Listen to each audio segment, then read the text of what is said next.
चलिए, तो स्टार्ट करते हैं हम लोग क्लास। आज का टॉपिक है हमारा इम्यून सेल्स के बारे में जो रह गया था। तो मैं थोड़ा सा ओवरव्यू देती हूँ कि हमने कल क्या पढ़ा था, तब तक सब लोग ज्वाइन कर ले जल्दी से, तो हम लोग स्टार्ट करें।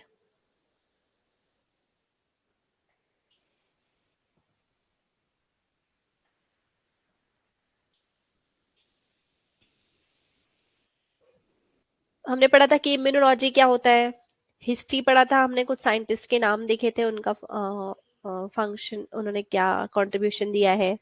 हमने दो तरीके की इम्यूनिटी पढ़ी थी, इननेट इम्यूनिटी जो बाय बर्थ मिली है आपको, और एक हमने पढ़ा था अडाप्टिव इम्यूनिटी जो आप अडाप्ट करते हो या आप अपने अंदर अक्वायर्ड करते हो, है ना। तो इसलिए हम इसको अक्वायर्ड इम्यूनिटी भी बोलते हैं। ब्लड कंपोनेंट पढ़े हमने कि व्हाट इज द प्लाज्मा, अगर सेल्स हटा दो तो क्या बच जाता है, लिक्विड जो बच जाता है उसको बोलते हैं प्लाज्मा। प्लाज्मा में से अगर मैं कोआगुलेटिंग फैक्टर्स हटा दूं तो उसको हम बोलते हैं सीरम। ये हम लोग देख चुके थे, ठीक है। सेल्स में कौन कौन सी सेल्स होती है, तो डब्ल्यूबीसी होती है, आरबीसी होती है और प्लेटलेट्स होती है ब्लड में, है ना। जो डब्ल्यूबीसी होती है एक्चुअली वो डिफेंस में रोल प्ले करती है ना। तो तो हम लोग डिटेल में पढ़ रहे हैं डब्ल्यूबीसी के बारे में। तो हमने पढ़ा कि डब्ल्यूबीसी दो तरीके की होती है, एक ग्रेनुलोसाइट्स और एक ग्रेनुलोसाइट्स। तो इसमें से हम न्यूट्रोफिल, इओसिनोफिल और बेसोफिल के कैरेक्टरिस्टिक पढ़ चुके हैं कल की क्लास में। हमने मोनोसाइट्स को भी देख लिया था। इसी के साथ हमने ना मैक्रोफेजेस भी देखे हैं कि मैक्रोफेजेस का स्ट्रक्चर क्या होता है, मैक्रोफेजेस क्यों बोलते हैं, ठीक है। तो मोनोसाइट जो जनरली वो मिलता है आपका ब्लड में, और अगर ये टिश्यू पार्ट तक चला जाए तो उसको हम बोलते हैं मैक्रोफेजेस। तो हमने ये भी देखा था कि अगर अलग अलग टिश्यू पार्ट में, जैसे लीवर में अगर कोई मैक्रोफेजेस तो उसको क्या नाम बोलेंगे, अगर ब्रेन में मैक्रोफेजेस काम कर रही है तो उसको क्या बोलेंगे, ठीक है। उनके नाम देखे थे हमने। तो आज हम लोग देखेंगे कि लिम्फोसाइट्स क्या होते हैं, इनका ये नाम क्यों है, और लिम्फोसाइट की जो क्लासेस है अपनी, बी सेल, टी सेल और नेचुरल किलर सेल, इनके कैरेक्टरिस्टिक पढ़ना है आज की क्लास में हमको, ठीक है। तो मैं स्टार्ट कर रही हूँ यहाँ से। ये मैक्रोफेज की लिस्ट दी थी मैंने, दिस इज वेरी इंपॉर्टेंट, आप एक बार इसको देखिए।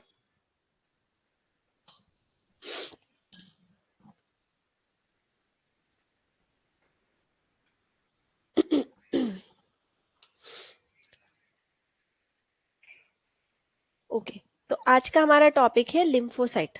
यहाँ तक मैंने कल पढ़ा दिया था, तो यहाँ से आगे देख रहे हैं आज हम लोग।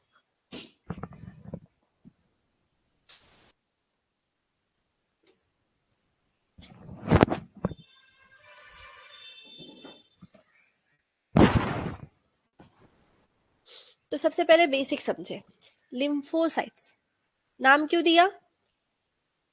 लिम्फोसाइट्स, साइट मतलब होता है सेल, लिम्फो मतलब लिम्फ में प्रेजेंट है। अब लिम्फ समझते हैं सब लोग, क्या होता है लिम्फ।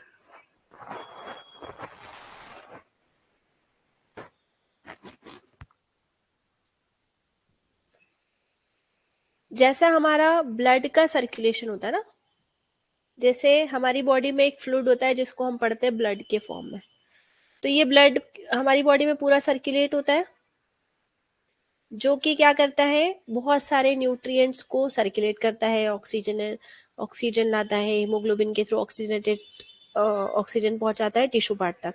इसके अलावा बहुत सारे न्यूट्रिएंट हो गए, जैसे आपका ग्लूकोज हो गया, बहुत सारे कंपोनेंट हो गए जो कि ब्लड में रिक्वायर्ड है, ऑर्गेनिक इनऑर्गेनिक कंपोनेंट्स, है ना। तो ये सब के सर्कुलेशन के लिए ब्लड जरूरी है। ऐसे ही हमारी बॉडी में एक और लिक्विड या फ्लूइड होता है जिसमें डब्ल्यूबीसीज होती हैं, जो कि एंटीजन से लड़ने की कैपेसिटी रखती है। इनको हम बोलते हैं लिम्फोसाइट्स, ठीक है। तो लिम्फोसाइट की हमने तीन कैटेगरी पढ़ी थी। लिम्फोसाइट्स ऐसी सेल्स होती हैं जो कि डब्ल्यूबीसी का पार्ट है, ए ग्रेनुलोसाइट कैटेगरी में आती है और डिफेंस सिस्टम में इंपॉर्टेंट रोल प्ले करती है। इसके एग्जाम्पल है, या लिम्फोसाइट्स को ब्रॉडली सब डिवाइड किया गया है तीन पॉपुलेशन में, तीन क्लासेस में। एक होता है आपका बी सेल, एक होता है टी सेल और एक होता है नेचुरल किलर सेल। ये इनके तीन टाइप्स हैं। ये किस बेसिस पे है, तो इनके सेल मेम्ब्रेन कंपोनेंट, मतलब इनके क्या स्ट्रक्चर है उसके बिहाफ पर इनको कैटेगराइज किया जा चुका है। इसका अमाउंट कितना होता है? तो इसका अमाउंट होता है अप्रोक्सीमेटली 10⁻11। ये थोड़ा वेरी करता है, तो ये वेरी करके हो सकता है 10⁻10 से 10⁻12 तक लिम्फोसाइट्स हो सकती है इन द ह्यूमन बॉडी। ठीक है, और ये भी, ये जो लिम्फोसाइट्स होती हैं ये लिम्फ में तो सर्कुलेट होती ही होती हैं, पर ये ब्लड में भी सर्कुलेट होती है। ठीक है, और ब्लड और लिम्फ दोनों में सर्कुलेट होते हैं। तो लिम्फ क्या है? लिम्फ एक फ्लूइड है, और ये लगभग कैसा लगता है? पहले व्हाइट कलर का होता है। ये कैसा होता है? ये व्हाइट कलर का होता है, पर जब ये ब्लड में जाएगा तो ब्लड की कलर का हो जाता है ना। पहले व्हाइट कलर का ये जो फ्लूइड होता है, इसमें होती है आपकी बी सेल, टी सेल और नेचुरल किलर सेल्स। तो लिम्फ का भी अपना एक सर्कुलेटरी सिस्टम होता है, इसको हम लिखते हैं लिम्फेटिक सिस्टम। क्या लिखते हैं? लिम्फेटिक सिस्टम, है ना। तो बी सेल को बी सेल क्यों बोलते हैं? क्योंकि ये बोन मेरो से एक्टिवेट होती है, और इसका नेमिंग तो और अभी हम डिटेल में देखेंगे ही। टी सेल कहाँ बनती है? तो टी सेल बनती है आपके थाइमस में, इसलिए इसका नाम हो गया टी सेल। ये बोन मेरो में बनती है, इसलिए इसका नाम हो गया बी सेल। ठीक है, नाम तक तो ठीक है। अब इनका फंक्शनिंग का तरीका अलग अलग है, और इनका जो फंक्शनिंग होता है वो होता है लिम्फेटिक सिस्टम में। मतलब मैं ये बोलूं कि इनका जो एक्टिवेशन होता है वो होता है लिम्फ के अंदर। ठीक है, तो तीन चीजें देखी हमने कि इसमें इसका अमाउंट कितना प्रेजेंट होता है, ये ब्लड और लिम्फ दोनों में सर्कुलेट होती है लिम्फोसाइट्स। स्पेशली लिम्फ में अगर मैं बोलूँ तो व्हाइट पहले कलर का लिम्फ फ्लूइड होता है, जो कि डब्ल्यू मतलब आपकी डब्ल्यूबीसी का टाइप लिम्फोसाइट्स को रखता है, बी सेल, टी सेल और नेचुरल किलर सेल्स को। ये तीन क्लासेस हमने देख ली। ये जो लिम्फेटिक सिस्टम, अच्छा बी सेल को बी सेल क्यों बोला? क्योंकि वो बोन मेरो में प्रेजेंट है। टी सेल को टी सेल क्यों बोला? क्योंकि वो थाइमस में प्रेजेंट है। ये दोनों ही सेल लिम्फेटिक सिस्टम की हेल्प से एक्टिवेट होती हैं। तो लिम्फेटिक सिस्टम वैसा ही है जैसा आपका सर्कुलेटरी सिस्टम होता है। तो सबसे पहले हम समझे कि बी सेल टी सेल क्या है, फिर मैं बताती हूँ कि लिम्फेटिक सिस्टम से इसका क्या रिलेशन है। ओके, तो हमने पढ़ा कि लिम्फोसाइट की एक क्लास होती है जिसको बोलते हैं बी सेल। तो बी लिम्फोसाइट जो होती है उसको बी क्यों नाम दिया? तो ये लेटर डेजिग्नेट हुआ है साइट ऑफ मैच्योरेशन, जहां पे ये मैच्योर होती है। तो बर्सा ऑफ फेब्रिसियस इन बर्ड्स, है ना, बर्ड्स में होता है बर्सा फैब्रिकस, उसके नेम से। और बोन मेरो में, बोन मेरो इसकी मेजर साइट है जहां पर इसका मैचुरेशन होता है, इस हिसाब से इसका नाम कर दिया है बी साइट, बी सेल। ठीक है, तो नंबर ऑफ मैमिलियन स्पीच में जैसे कि ह्यूमंस हो गए, माइस हो गया, इन सब में बी सेल्स पाई जाती है, और इनका मैचुरेशन ज्यादातर कहाँ होता है? बोन मेरो में होता है। और ये सबसे पहले बर्सा फैब्रिकस देखा था बर्ड्स में, तो वहीं से नाम ले लिया है बी, बर्सा ऑफ फैब्रिकस। ठीक है, तो इस हिसाब से, और बोन मेरो के नाम से भी आप इसको बोल सकते हो बी लिम्फोसाइट। अब इसका काम क्या है? तो जनरली बी सेल्स अगर मैच्योर होती हैं तो ये ना बहुत सारी एंटीबॉडीज बनाती है, और एंटीबॉडी का फंक्शन तो आपको पता ही है कि अगर कहीं पर एंटीजन है तो उसको पकड़ के लेके कौन आता है? एंटीबॉडी। अगर आपकी बॉडी में कहीं पर एंटीजन आया, मतलब पैथोजन, मतलब बैक्टीरिया, मतलब वायरस, कुछ भी हो सकता है, अगर कोई एंटीजन आया तो उसको पकड़ के लाएगी एंटीबॉडी। तो ये एंटीबॉडी बननी चाहिए ना कहीं से, तो ये एंटीबॉडी बनाता है बी सेल्स। ओके, तो इसका डेवलपमेंट और मैच्योरेशन कहाँ होता है? बोन मेरो में होता है, इसलिए इसको नाम भी दे दिया अपन ने बी लिम्फोसाइट्स। ये क्या करती है? ये एंटीबॉडी प्रोडक्शन करती है। एंटीबॉडी को ही एक और नाम से जानते हो आप, इम्यूनोग्लोबुलिन। ठीक है, और ये सिंथेसाइज करती है और इम्यूनोग्लोबिन बनाती है, और ये लिम्फोसाइट्स डिफेंस सिस्टम में मेजर रोल प्ले करती है। ठीक है, बी सेल के बारे में एक बहुत अच्छी चीज, जनरली जब बी सेल के अगर स्ट्रक्चर की मैं बात करूं या फंक्शनिंग लिम्फोसाइट्स की मैं बात करूं, तो एक नॉर्मल सेल जो फंक्शन कर रही होती है वो होती है G0 फेज में। ये G0 क्या है? ये G0 है सेल साइकिल, है ना। कोई सेल अगर डिवाइड नहीं हो रही है तो वो किस स्टेज में मिलती है? उसको बोलते हैं G0 फेज, इसको बोलते हैं फंक्शनल फेज, मतलब अभी डिवाइड नहीं हो रही है। ठीक है, पर अगर मैं बी सेल के स्ट्रक्चर की बात करूं तो बी सेल के ऊपर कुछ रिसेप्टर्स पाए जाते हैं, है ना। ये जो रिसेप्टर होते हैं ये होता है आपका मैच्योर बी सेल, कहाँ बन के आया है? बोन मेरो से बन के आया है। ठीक है, मैच्योर तो हो गया, सेल डेवलप भी हो गई, पर जैसे ही कोई बी लिम्फोसाइट कहीं पर भी एंटीजन से इंटरैक्ट होता है, कोई भी फॉरेन पार्टिकल आया, एंटीजन से इंटरैक्ट हुई, जैसे ही बी सेल एंटीजन से इंटरैक्ट होती है तो ये हो जाती है एक्टिवेट। और ये एक्टिवेट होके करेगी क्या, तो ये एक्टिवेट होके डिवाइड होती है। ठीक है, तो G0 फेज में है नॉर्मल सेल, अगर उसको डिवाइड करना है या सेल साइकिल चलाना है, तो सेल साइकिल किस स्टेप में चलता है, ऐसा चलता है G1 G2 M फेस, ये फेसेस में चलता है ना, G1 S G2 लाइकवाइज। तो आपकी सेल मतलब बी सेल अगर एंटीजन से एनकाउंटर होती है तो ये हो जाती है एक्टिवेट। अगर ये एक्टिवेट होगी तो किस फेज में जाएगी, डिवाइडिंग फेज में जाएगी। तो डिवाइडिंग में क्या डिवाइड करेगी, तो सेल डिवाइड होगी, तो सबसे पहला आता है G1 फेज।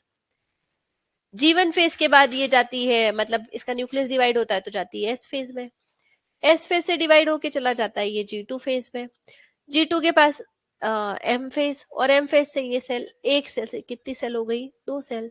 ठीक है, शुरू में ये कितनी थी, एक थी, जब ये अपना नॉर्मल थी, मैच्योर थी ना, तब ये थी G0 फेज में। जब ये एंटीजन से इंटरैक्ट हुई तो ये डिवाइड हुई, तो डिवीजन के फेजेस होती है आपकी सेल साइकिल की, G1 S G2 M। जब ये डिवाइड हुई तो एक सेल से बन गई आपकी दो सेल। ये जो दो सेल्स होती है, इन ये अपन ने डिवाइड इसलिए किया ताकि ये फंक्शन कर पाए। ठीक है, तो फंक्शन करते टाइम देखो, एक सेल होती है जो कन्वर्ट हो जाती है इफेक्टर सेल में, और दूसरी सेल बनाती है मेमोरी सेल। इसका मतलब, इफेक्टर का मतलब होता है कि ये उस टाइम इफेक्ट करेगी, इसी को प्लाज्मा सेल के नाम से भी जाना जाता है। तो अभी मैंने बताया कि बी सेल का फंक्शन क्या था, एंटीबॉडी बनाना, यही कर रही थी ना, सिंथेसिस कर रही थी एंटीबॉडी। तो जैसे ही कोई एंटीजन आया तो इसके अगेंस्ट बनेगी क्या, एंटीबॉडी। अब ये एंटीबॉडी बनाएगा कौन, तो ये बनाएगा इफेक्टर सेल। ये इफेक्टर सेल इमीडिएटली प्रोडक्शन करती है एंटीबॉडीज का। ठीक है, तो अभी ये एंटीबॉडी जाएगी, इस एंटीजन को पकड़ के लेके आएगी और उसको किलिंग करवाएगी। पर इसी के साथ बनती है एक और मेमोरी सेल। तो ये मेमोरी सेल याद रखती है कि अगली बार अगर ये एंटीजन आया तो मुझे कौन सी एंटीबॉडी बना के फटाफट काम करना है। तो बी सेल की खासियत है कि ये बना लेती है हमेशा मेमोरी सेल्स, और अगर किसी की मेमोरी बन गई है तो मतलब नेक्स्ट टाइम उस एंटीजन के सरवाइव करने के चांसेस कम है, अपन उसको इमीडिएटली पकड़ लेंगे। तो बॉडी में जब फर्स्ट रिस्पॉन्स होता है, जब पहली बार कोई एंटीजन आता है ना, तो हमको टाइम लगता है एंटीबॉडी बनाने में इफेक्टर सेल को।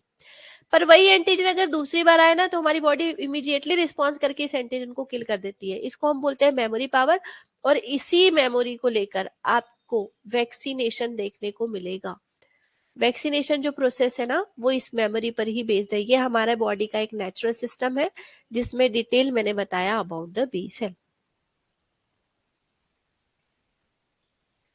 ओके, तो देखो, हमने पढ़ा कि बी सेल अगर एक्टिव होती है तो क्या करती है, दो सेल्स बनाती है डिवीजन के बाद। एक होती है इफेक्टर सेल, एक होती है memory cell. Effector cell at a time काम करेगी, बहुत सारे एंटीबॉडी प्रोडक्शन करेगी, इसका अपना लाइफ स्पान होता है, डिग्रेड हो जाती है। पर मेमोरी सेल्स बहुत टाइम तक याद रखती है कि इस एंटीजन को कैसे किल करना है। ठीक है,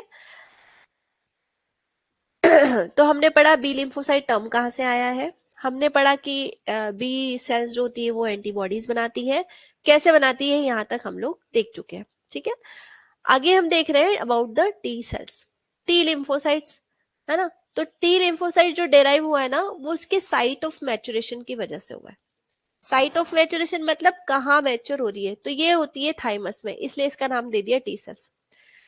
बी सेल जैसा ही ये एंटीजन से एनकाउंटर कर सकती हैं, है ना। B cell, the cells have membrane receptor, जैसे कि बी सेल के ऊपर रिसेप्टर होते हैं ना, ऐसे ही टी सेल के ऊपर भी रिसेप्टर होते हैं।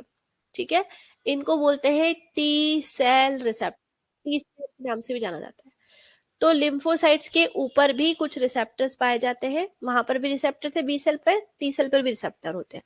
इन रिसेप्टर को बोलते हैं टी सेल रिसेप्टर, इसको फुल फॉर्म होता है T cell receptor, short form पे लिखा जाता है टीसीआर।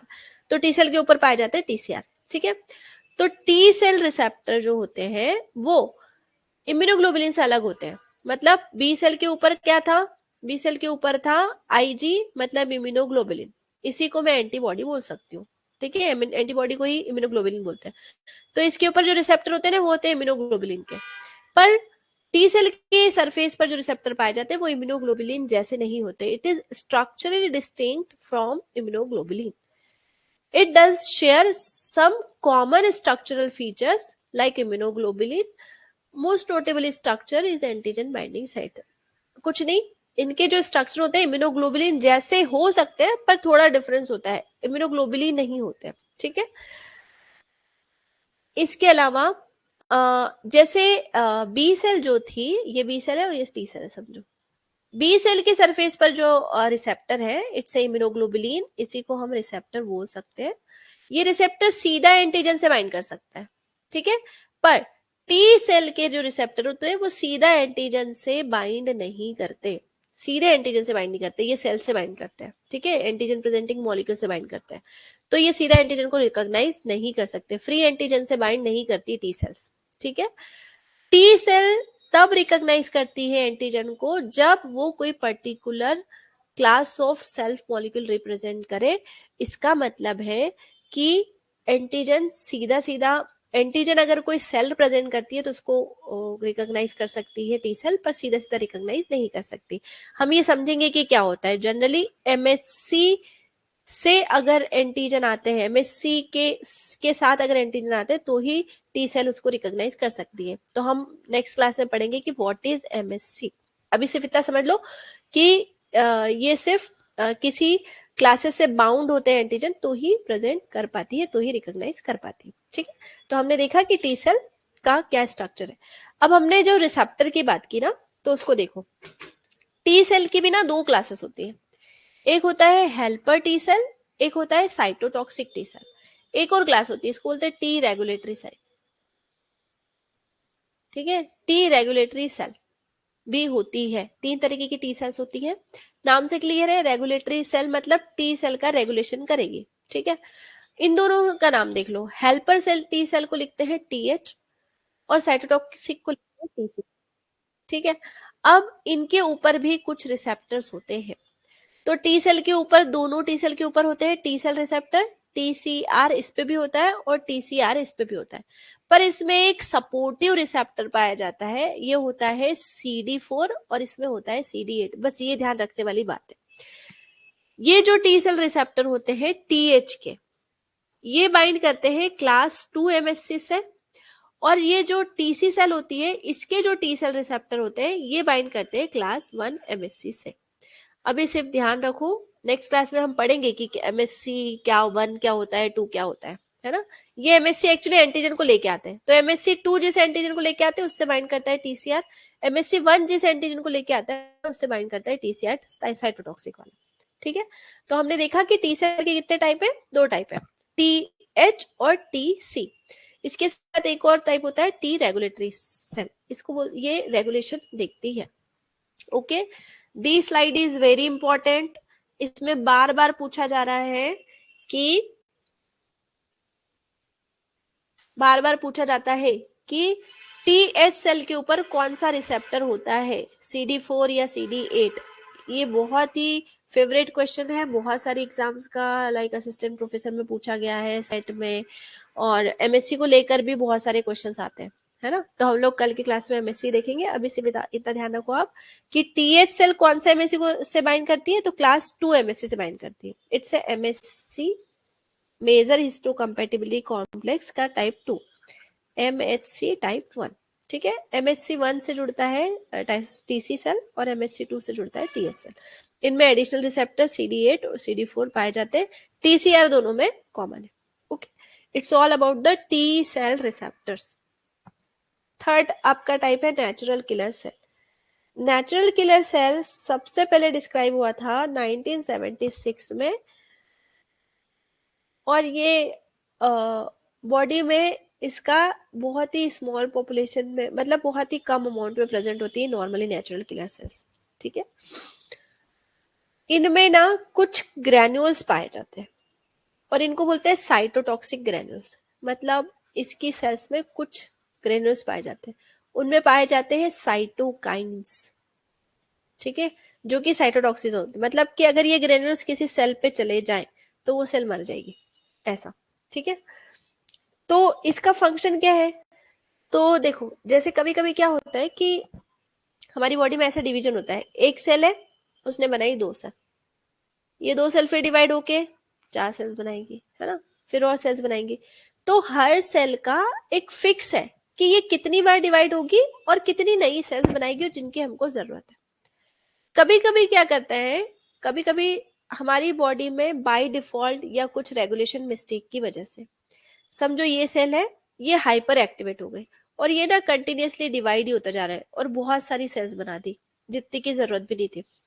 और जब इतनी सारी अननेसेसरी सेल्स बना लेती है तो यहाँ पर बन जाता है ट्यूमर, है ना। तो नॉर्मली हर किसी में ट्यूमर नहीं बनता, जब आपका नेचुरल सिस्टम ठीक से काम नहीं करता ना, तब ये ट्यूमर फॉर्मेशन होता है। मतलब नेचुरल किलर सेल ऐसी सेल्स होती हैं जो इस रेगुलेशन को देखती है, आपकी बॉडी में ट्यूमर नहीं बनने देती, है ना। तो नेचुरल किलर सेल्स अगर आपकी बॉडी में ठीक से काम कर रही है ना, तो सेल साइकिल रेगुलेट होता है बहुत अच्छे से, किस सेल को कितना डिवाइड होना ये डिसाइड करती है। अगर कहीं पर ट्यूमर सेल नजर आती है नेचुरल किलर सेल को, तो ये एक्टिवेट हो जाती है और ये जो एक्स्ट्रा एक्स्ट्रा सेल्स बन रही है ना, इन सबको मार देती है, जितनी जरूरत है सिर्फ उतनी ही सेल्स रखती है। तो हमारी बॉडी को इम्यूनाइज करना और एक्स्ट्रा फालतू के सेल्स को हटाने का काम भी करती है नेचुरल किलर सेल्स।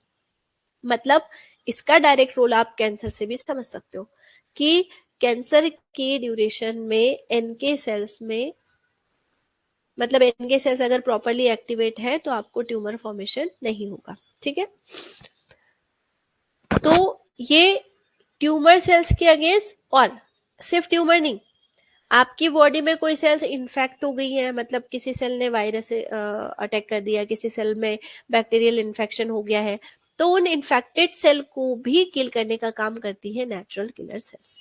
ठीक है, कितना परसेंट होती है? तो ये 5 to 10% पाई जाती है टोटल लिम्फोसाइट्स का, जो कि ब्लड में मिलती है, और ये मेम्ब्रेन पर कोई भी रिसेप्टर रिसेप्टर नहीं होता है।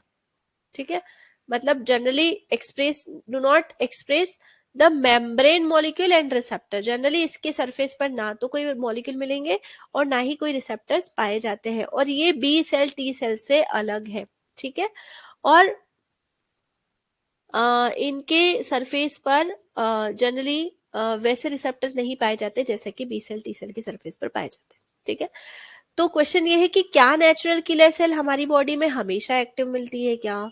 नहीं, ये सिर्फ कंडीशनली एक्टिव होती है। और नेचुरल किलर सेल ना हमारी बॉडी का एक लास्ट ऑप्शन है।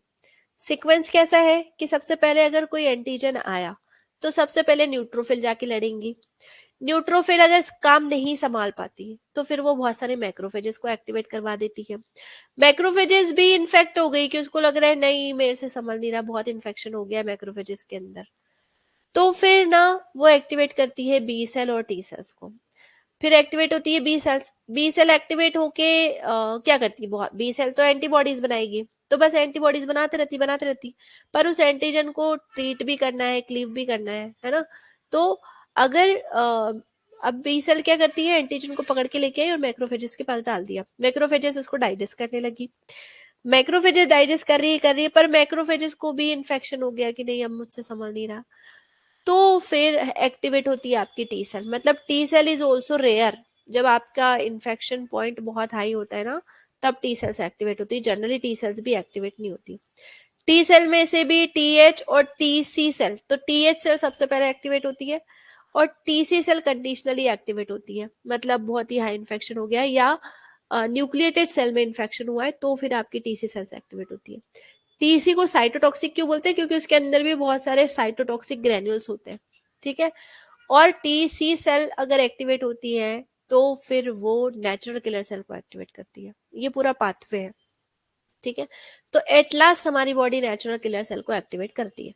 अब चूंकि इसकी सरफेस पर कोई स्पेशल रिसेप्टर नहीं है, इसकी सरफेस पर क्या नहीं है, कोई रिसेप्टर नहीं है, तो ये क्या करती है कि ये जैसे एक सेल ये है, दो सेल, चार सेल, है ना, समझो इस सेल में इन्फेक्शन हो गया, है ना। अब नेचुरल किलर सेल अगर एक्टिवेट हुई तो वो क्या करती है, बहुत से साइटोकाइन से सिक्रेट करती है। अब ये साइटोकाइन सिक्रेट हो रहा है, मतलब एक तरीके का केमिकल सिक्रेट हो रहा है। तो ये केमिकल सिक्रेट होता है जब, तो सिर्फ इन्फेक्टेड सेल का डिग्रेडेशन नहीं होता, आसपास की सेल्स भी अफेक्ट हो जाती है। मतलब इन्फेक्शन करने वाली, जिसमें इन्फेक्शन हुआ है वो सेल के साथ साथ 10-50 दूसरी सेल भी मर जाएगी आपकी, है ना। तो जिसमें इन्फेक्शन हुआ वो तो मरेगी मरेगी, पर हमारी अच्छी सेल्स का भी नुकसान हो जाता है। तो हमारी कोशिश होती है कि नेचुरल किलर सेल को हम एक्टिव ना करें, और अगर करते भी हैं तो कुछ एक हमारी सेल का नुकसान भी होगा। तो जब हाई इन्फेक्शन रेट होती है या फिर हमारी बॉडी में जब ट्यूमर सेल्स ग्रो करती है, तभी नेचुरल किलर सेल एक्टिवेट होती है। ठीक है, तो it's all about the natural killer cell. हमने देखा तीनों तरीके के लिम्फोसाइट्स के टाइप्स। ओके इसी के साथ मैंने शुरुआत की थी कि हमारे पास दो तरीके की इम्यूनिटी होती है, एक अक्वायर्ड और एक अडाप्टिव। तो हमने कल पढ़ा था इन्नेट इम्यूनिटी के बारे में, तो अभी हम देख रहे हैं अडाप्टिव इम्यूनिटी के बारे में। ठीक है, तो अडाप्टिव इम्यूनिटी के बारे में जैसे कि सब लोग जानते हैं, ये बहुत ही स्पेसिफिक होती है। कैसी होती है? स्पेसिफिक होती है। अक्वायर्ड करते हो मतलब आप फाइट कर रहे हो किसी पैथोजन के अगेंस्ट, तो वो स्पेसिफिक पार्ट हो गया। इसमें स्पेशली लिम्फोसाइट्स आती हैं, टी सेल्स और बी सेल्स किस में आते हैं? अडाप्टिव इम्यूनिटी के केसेस में आते हैं। मेमोरी सेल्स की मैं बात करूं तो अडाप्टिव सेल्स जो होती हैं, अडाप्टिव सेल्स में आपका बी सेल टी सेल्स, इसमें मेमोरी बन जाती है। एक बार अगर आप पैथोजन से एनकाउंटर हो गए तो आप दोबारा से उनको फ्रिक्वेंटली या इमीडिएटली उनको रिमूव किया जा सकता है। ठीक है, कंपोनेंट्स की मैं बात करूं तो ह्यूमरल इम्यूनिटी जो होती है, कंपोनेंट्स में अगर अडाप्टिव इम्यूनिटी के टाइप की मैं बात करूं तो दो तरीके की इम्यूनिटी होती है, एक होती है ह्यूमरल इम्यूनिटी और एक सेल मीडिएटेड। ह्यूमरल मतलब बी सेल्स, आपकी नॉर्मल डब्ल्यूबीसीज, मतलब न्यूट्रोफिल, बेसोफिल, इओसिनोफिल के साथ बी सेल्स, ये सब ह्यूमरल में आते हैं और एंटीबॉडी प्रोडक्शन कर दे। सेल मीडिएटेड मतलब सेल एक्टिवेट होती है, तो इसमें बी सेल और टी सेल्स दोनों अगर काम कर रहे हो तो इसमें आता है आपका टी सेल्स। चूंकि बी सेल्स जो होती है वो मेमोरी बनाती है और याद रखती है पैथोजन के एक्टिवेशन में, इसलिए ह्यूमरल इम्यूनिटी में स्पेशली बी सेल का एक्टिवेशन बढ़ा जाता है। टी सेल मीडिएटेड मतलब कि सेल एक्टिवेट हो रही है, तो इसको हम बोलते हैं टी सेल मीडिएटेड, मतलब सेल का इन्वॉल्वमेंट होता है और ये सपोर्ट करता है इम्यून सिस्टम को और एलिमिनेट करता है इन्फेक्शियस सेल्स को। ठीक है, तो ये इसके कंपोनेंट है जिसके बारे में पूछा जाता है अबाउट द अडाप्टिव इम्यूनिटी।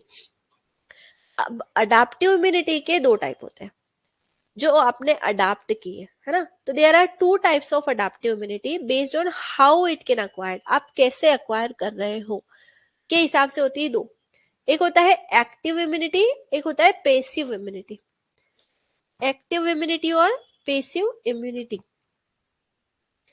तो एक्टिव नाम से क्लियर है, अगर ये तब मिलती है जब बॉडी एक्सपोज हो किसी पैथोजन के अगेंस्ट, है ना। जैसे आपकी बॉडी में कोई एंटीजन आया, है ना, एंटीजन का इन्फेक्शन हुआ और ये एंटीजन आपकी बॉडी में कर रहा है नुकसान, नुकसान कर रहा है मतलब कि कंटिन्यूअस इन्फेक्शन करता जा रहा है, करता जा रहा है ना।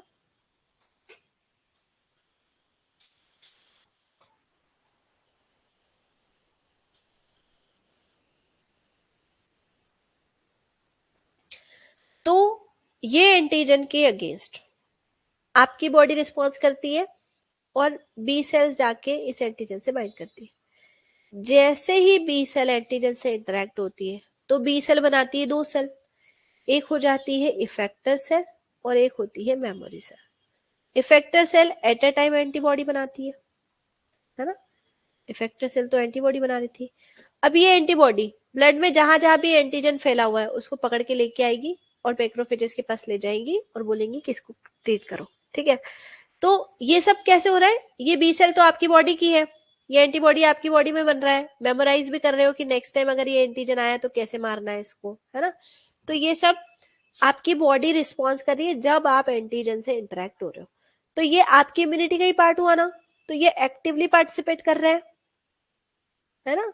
और अगर ये एक्टिवली पार्टिसिपेट कर रहे हैं तो आपकी बॉडी ओब्वियसली, आपकी इम्यूनिटी कैसी हो गई? एक्टिव इम्यूनिटी हो गई। और ये जो एक्टिव इम्यूनिटी है, तो बॉडी एक बार सीख जाती है कि किसी एंटीजन को कैसे मारना है, तो ये चलती है लॉन्ग टर्म और ये देती है लॉन्ग टर्म प्रोटेक्शन। ठीक है। दूसरा होता है आपका पेसिव इम्यूनिटी। पेसिव मतलब, देखो, किसी की बॉडी में एंटीबॉडी बन गई थी, कोई एक पर्सन है, उसकी एंटीबॉडी ली और किसी दूसरे पर्सन में मैंने सीधी सीधी एंटीबॉडी डाल दी, तो इस पर्सन ने सीधा सीधा एंटीबॉडी ले लिया है, तो क्या उसकी बॉडी में इम्यून सिस्टम एक्टिव हुआ? नहीं, क्योंकि अपन ने तो सीधा सीधा ले लिया, अपन ने खुद की बी सेल्स तो एक्टिवेट की नहीं थी। तो इस तरीके की इम्यूनिटी को हम बोलते हैं पेसिव इम्यूनिटी। इसमें एंटीबॉडी सीधा ट्रांसफर कर दिया जाता है एक इंडिविजुअल से दूसरे इंडिविजुअल्स में। और इसका एक अच्छा एग्जाम्पल है कि जो मदर की बॉडी होती है उसमें ब्रेस्ट मिल्क जो होता है वो एक बहुत अच्छा एग्जाम्पल है पेसिव इम्यूनिटी का। तो मदर की बॉडी से जो ब्रेस्ट मिल्क जाता है वो बेबी को सीधा सीधा चला जाता है, तो बेबी में ना नॉर्मल इम्यूनिटी डेवलप हो जाती है। तो इस तरीके की इम्यूनिटी को हम लिखते हैं पेसिव टाइप ऑफ इम्यूनिटी, क्योंकि ये बच्चे ने खुद अक्वायर नहीं किया, एंटीजन से खुद इंटरेक्ट होकर नहीं गया, उसने सीधा सीधा सा एंटीबॉडी ही ले ली है। तो इस तरीके के जो प्रोटेक्शन होते हैं ना वो होते हैं टेम्परेरी प्रोटेक्शन। इसमें जितनी देर एंटीबॉडी काम कर रही है उतनी देर चलेगा, नहीं काम कर रही तो हट जाएगा। ठीक है। तो इस तरीके से हमने देखा कि अडाप्टिव इम्यूनिटी के होते हैं दो पार्ट, एक होता है एक्टिव इम्यूनिटी, एक होता है पेसिव इम्यूनिटी। एक्टिव इम्यूनिटी तब होती है जब बॉडी खुद पैथोजन से इंटरेक्ट करे, उसके रिस्पॉन्स में एंटीबॉडीज बनाए और एंटीबॉडी के बाद उसको याद भी रखे कि अच्छा अगली बार अगर ये एंटीजन आया तो इसको कैसे मारना है, तो यहाँ पे बॉडी एक्टिवली पार्टिसिपेट कर रही है। ऐसे ही पेसिव इम्यूनिटी की अगर मैं बात करूं तो पेसिव में आपकी बॉडी रिस्पॉन्स नहीं करती है, आप सीधा सीधा किसी से भी एंटीबॉडी ले सकते हो, है ना। तो इस तरीके के रिस्पॉन्स को, एक और चीज, मदर बॉडी से ना प्लेसेंटा से भी एक एंटीबॉडी जाती है, प्लेसेंटा से एंटीबॉडी जाती है, दैट इज आईजीजी टाइप का। तो ये आईजी प्लेसेंटा से जो एंटीबॉडी जा रही है वो भी पेसिव इम्यूनिटी का पार्ट है, क्योंकि बेबी एंटीबॉडी नहीं बना रहा है, मदर एंटीबॉडी बना रही है। ओके, चलिए, तो हमने देखा दो टाइप की होती है immunity, adaptive and it's a type is active and passive type of immunity. Immune response हमने देख लिया कि अगर कोई भी इन्फेक्शन हुआ है तो बॉडी कैसे कैसे रिस्पॉन्स करती है, तो ह्यूमरल रिस्पॉन्स करती है, मतलब बी सेल का एक्टिवेशन करती है। सेल मीडिएट रिस्पॉन्स करती है, मतलब टी सेल का एक्टिवेशन करती है। इन्फ्लामेटरी रिस्पॉन्स मतलब जैसे कहीं पर इन्फेक्शन हुआ या कुछ आपको लग गई है तो वहां पर इन्फ्लामेशन आ जाता है। इन्फ्लामेशन मतलब होता है सूजन आ गया, स्वेलिंग आ गई, ऐसा। तो इन्फ्लामेशन मतलब होता है स्वेलिंग होना, वहां पे रेडनेस आ गई, जैसे आपको कहीं लग गई ना तो वहां पे स्वेलिंग होती है, रेडनेस होती है। तो उसका क्या फायदा है, तो उसका फायदा ये है कि बॉडी को पता चलता है कि यहाँ कुछ डिस्ट्रैक्शन हुआ है, कुछ गड़बड़ हुई है, तो फिर बॉडी उसको रिकवर करेगी, है ना। तो इन्फ्लामेटरी रिस्पॉन्स क्रिएट करना इम्यूनिटी के लिए अच्छा होता है। अगर आपकी बॉडी में इन्फ्लामेटरी रिस्पॉन्स आते हैं तो वो ऑटोमेटिकली सही भी हो जाते हैं। और ये इन्फ्लामेटरी रिस्पॉन्स भी आपको बताते हैं कि आपकी बॉडी में कहीं पर इंजरी हुई है, कहीं पर इन्फेक्शन हुआ है, तो उससे आपके बहुत सारे इम्यून सिस्टम एक्टिवेट हो जाता है और इम्यून सेल्स एक्टिवेट हो जाती है, जो कि एक सिग्नलिन मॉलिक्यूल जैसा काम करते हैं, और वहां उस एरिया को आपको सही करने का मौका मिल जाता है ना। जैसे आपको कहीं कुछ लग गई या कांटा चुभ गया तो वहां पर दर्द होने लगता है, ये पेन, ये स्वेलिंग, रेडनेस, ये सब सिम्टम है किसके, इन्फ्लामेशन के। अगर समझो आपको कहीं पर कांटा चुभ गया और आपकी बॉडी को समझ में नहीं आ रहा है कि कहाँ चुभा है, तो आप कैसे रिजॉल्व करोगे चीजों को, है ना। इसके लिए इन्फ्लामेशन होना जरूरी है। तो इन्फ्लामेटरी रिस्पॉन्स की वजह से ही इम्यून सेल्स एक्टिवेट होती है और उस जगह को सही कर सकती है। तो इन्फ्लामेटरी रिस्पॉन्स होता है इम्यून रिस्पॉन्स का ही एक टाइप है। ठीक है। Next is the allergic response. अगर आपको कोई बॉडी सूट नहीं कर रही है, कोई हार्मफुल सब्सटेंस है, कोई एलर्जेंस है, तो उसके अगेंस्ट बहुत सारे इन्फ्लामेटरी रिस्पॉन्स आते हैं, जैसे कि वहां पे खुजली होने लगती है, स्वेलिंग होने लगती है, फिर से रेडनेस होने लगती है। तो ये सब एलर्जिक रिस्पॉन्स है, मतलब आपको कोई चीज सूट नहीं कर रही तो वो यहाँ पता चल जाती है। तो ये अगर आपको कोई चीज सूट नहीं कर रही और बॉडी रिस्पॉन्स कर रही है उसके एवज में, तो ये भी इम्यून रिस्पॉन्स का ही एक टाइप है। ठीक है। तो इम्यून रिस्पॉन्स के चार टाइप पढ़े जाते हैं, humoral response, cell mediated response, inflammatory response and allergic response. ठीक है। अच्छा, इम्यून रिस्पॉन्स की अगर मैं बात करूं तो ये दो टॉपिक हम टाइप्स ऑफ एंटीबॉडी के साथ पढ़ लेंगे, ठीक है। तो अभी ये दो स्लाइड हम लोग पढ़ेंगे जब हम टाइप ऑफ एंटीबॉडी पढ़ेंगे, ताकि आपको पता चले आईजीएम आईजीजी ये सब क्या है, ठीक है। चलो, तो कल हम लोग पढ़ेंगे एंटीबॉडी के बारे में, तब मैं ये बताऊंगी कि प्राइमरी रिस्पॉन्स सेकेंडरी रिस्पॉन्स क्या होता है। चलो, तो यहाँ पर कुछ क्वेश्चंस है जो हम डिस्कस कर ले। तो ये वाला क्वेश्चन आपको बताना है। ओके, आज हमने पढ़ा कि लिम्फोसाइट्स कितने टाइप के होते हैं। एक हम पढ़ेंगे लिम्फेटिक ऑर्गन्स, जिसमें हम पढ़ेंगे लिम्फेटिक सिस्टम के बारे में, लिम्फ नोड का स्ट्रक्चर एंड ऑल, ठीक है। तो अभी हमने पढ़ा कि कितने टाइप के लिम्फोसाइट्स होते हैं, बी सेल का एक्टिवेशन कैसा होता है, और हमने पढ़ा कि एक्वायर्ड और अडैप्टिव इम्यूनिटीज क्या होती है। ओके, चलो, तो आ जाओ फटाफट क्वेश्चंस पे और बताओ आंसर।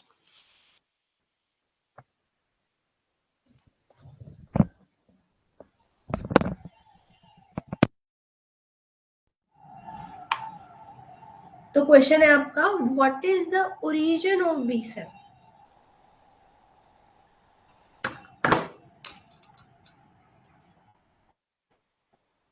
मतलब बी सेल का ओरिजिन कहाँ होता है। So the options are pancreas, liver, thymus and bone marrow. Very good Nandini, तो bone marrow is the right answer. Very good. अब आ जाओ इस क्वेश्चन पे, match the immunological statement in column 1 and column 2। तो कॉलम 1 में है स्टेटमेंट, कॉलम 2 में है स्टेटमेंट, डिस्क्रिप्शन दिया है उसका। तो कॉलम 1 को कॉलम 2 से मैच करना है। अब बताओ फटाफट इसके ऑप्शंस। क्वेश्चन समझ ले। कॉलम 1 पी, क्यू, आर और एस, 4 पॉइंट है। इनके option first, second, third, fourth किससे मैच करते हैं, ये बताना है आपको। एक मिनट, इसके आंसर्स में बता दूं मैंने यहाँ।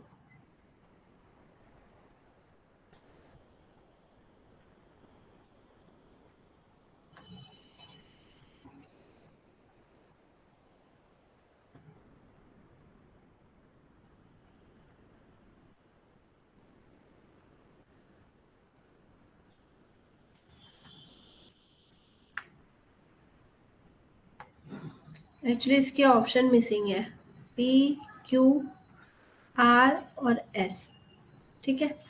तो किसका क्या आंसर आएगा। ओके,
चलो, मैंने यहाँ पे दिए 3 ऑप्शन, ए, बी और सी। आपको बताना है सही आंसर। फटाफट देखो क्वेश्चन। देखो, ऑप्शन है सबसे पहले, कॉलम 1 में देखो, एक्टिव अक्वायर्ड इम्यूनिटी, है ना, इंटरफेरॉन्स। एक्चुअली ये इंटरफेरॉन इसके साथ लिखा हुआ है, तो एक्टिव अक्वायर्ड इम्यूनिटी। दूसरा है first line of defence. First line of defence क्या है। तीसरा है पेसिव नेचुरल इम्यूनिटी, और चौथा है सेकेंड लाइन ऑफ डिफेंस, ठीक है। इधर ऑप्शंस है complement proteins and interferons. Direct contact with pathogen and enter the body. फिर तीसरा है सरफेस बैरियर्स और चौथा है एंटीबॉडी पास थ्रू प्लेसेंटा। ओहो, वेरी गुड नंदिनी। चलो, नंदिनी का कहना है सी आंसर है। स्टेटमेंट देख ले हम लोग। देखो, सबसे पहले first line of defence, first line of defence में ना आपके सरफेस बैरियर्स आते हैं, जैसे कि हो गया आपका जैसे हो गया फिजिकल बैरियर, केमिकल बैरियर, जैसे कि स्किन है ना, ये फर्स्ट लाइन ऑफ डिफेंस है। तो सरफेस बैरियर जो हो गए, स्किन हो गया, आपके लाइसोजाइम्स हो गए, ये सब फर्स्ट लाइन ऑफ डिफेंस के एग्जाम्पल है। अगला देखो, पेसिव नेचुरल इम्यूनिटी। पेसिव मतलब अपन ने बाहर से लिया, तो एंटीबॉडी जो प्लेसेंटा से क्रॉस होती है ना, वो पेसिव में आती है। तो आर का ऑप्शन हो गया फोर्थ। ठीक है, हमने देखा क्यू का आंसर हो गया थर्ड। ठीक है, फिर इसके बाद हो गया आपका एक्टिव अक्वायर्ड। एक्टिव इम्यूनिटी तब होती है जब आप डायरेक्ट पैथोजन से कांटेक्ट करो, तो पी का तो हो गया सेकंड। और एस का हो गया second line of defence. Second line of defence में आते हैं आपके कॉम्प्लीमेंट प्रोटीन्स, इंटरफेरॉन्स, ये सब सेकेंड लाइन ऑफ डिफेंस में आते हैं। तो इस हिसाब से आपका सही आंसर हो गया सी। Very good Nandini. चल, this is the last question and I think it's depend on the response. तो ये क्वेश्चन भी अपन कल देखेंगे जब अपन रिस्पॉन्स पढ़ेंगे। ठीक है, चलो आज की क्लास में यही खत्म कर रही हूँ। किसी को कुछ पूछना है तो आप पूछ सकते हो, अदरवाइज आज की क्लास यही खत्म करते हैं। ठीक है,